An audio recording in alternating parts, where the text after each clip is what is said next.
Hi అండి, welcome to SD channel. SD ఛానల్ని support చేసి సబ్స్క్రైబ్ చేయండి. ఈరోజు దొండ దుంపల్ని నాటుకుందాము.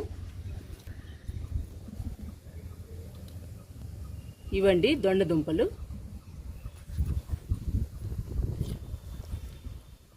మా దగ్గర 2 దుంపలు ఉన్నాయి. ఈ 2 దుంపల్ని నాటుకుందాము. ఈరోజు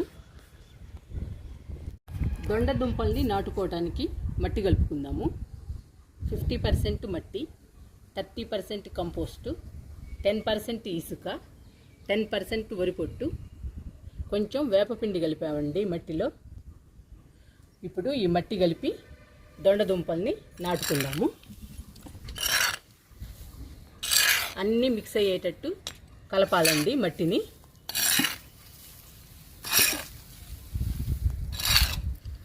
అన్నీ కలిసేటట్టు కలుపుకోవాలి. బాగా కలపాలండి మట్టిని, అన్నీ మిక్స్ అవ్వాలి.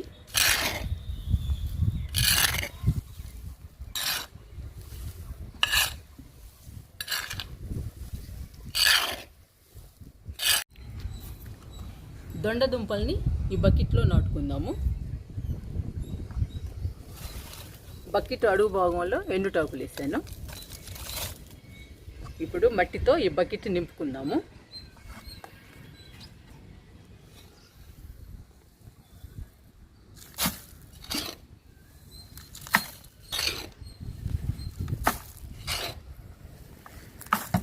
మట్టితో నింపానండి బకెట్ని. మొక్కలు వేసుకునేటప్పుడు మట్టిని మంచిగా కలుపుకోవాలి. మట్టి బాగుండాలండి, అప్పుడే మొక్కలు గ్రీన్గా హెల్దీగా పెరుగుతాయి, చాలా బాగుంటాయి. ఇప్పుడు దొండ దుంపని నాటుకుందాము. ఇదిగోండి దొండ దుంప.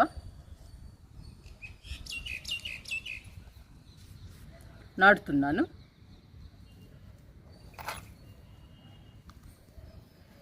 ఒక పక్క నాటుతున్నానండి.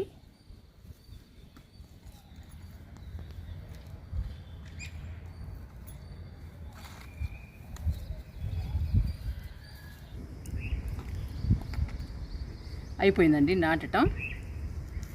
ఇంకో దుంప ఇటుపక్క నాటుకుందాము.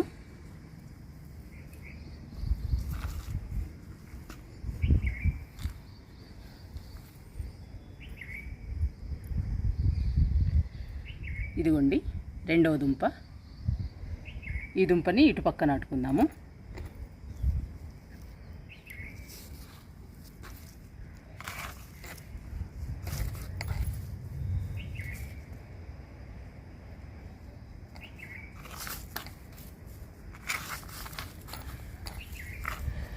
రెండు దుంపలండి, 2 దుంపలు 2 వైపులా నాటాను.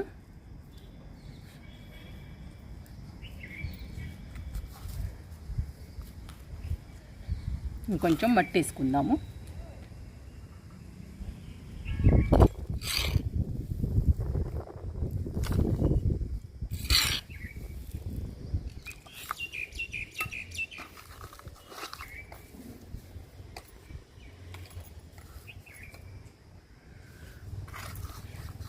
నాటేశానండి 2 దుంపలు. ఇంకా చక్కగా పెరుగుతాయండి ఈ 2 మొక్కలు, దొండ మొక్కలు మనకి మంచి కాయల్ని ఇస్తాయి.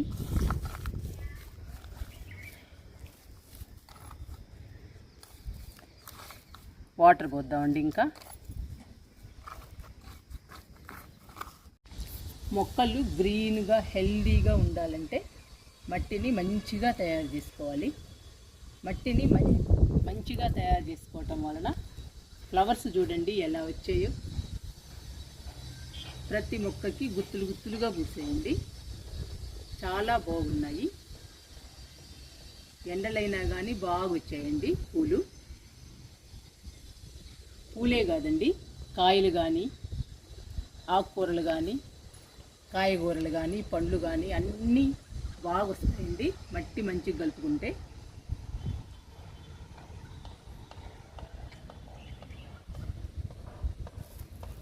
ఇప్పుడు వాటర్ ఇచ్చేద్దాము దొండ మొక్కకి.